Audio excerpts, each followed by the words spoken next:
Sohana wellness থেকে বলছি। আমার আজকের টপিক শীতের শুরুতে শারীরিক সুস্থতার টিপস। শীত মানেই আরামদায়ক আবহাওয়া, নরম রোদ আর মন শান্ত করা হাওয়া। তবে এই সময় আমাদের শরীর একটু অতিরিক্ত যত্ন চাই, কারণ ঠান্ডা লাগা, জ্বর, কাশি বা ত্বক শুষ্ক হয়ে যাওয়ার মতো সমস্যাগুলো এই মৌসুমেই বেশি দেখা যায়। তাই শীতের শুরুতেই সুস্থ থাকার প্রস্তুতি জরুরি। শারীরিক সুস্থতা ধরে রাখতে শীতে যেসব অভ্যাস জরুরি তা হলো শীতের তেষ্টা কম পেলেও শরীরের পানি প্রয়োজন কমে না, তাই পর্যাপ্ত পানি পান করুন। ঠান্ডা থেকে নিজেকে আড়াল করতে নরম ও উষ্ণ পোশাক পরুন।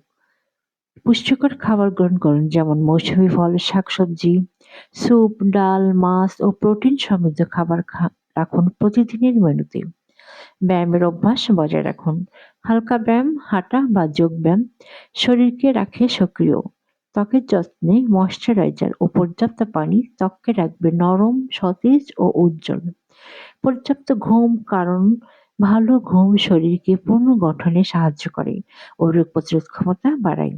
শীত হলো স্বাস্থ্য সচেতনতা বাড়ানোর এক দারুণ সময়।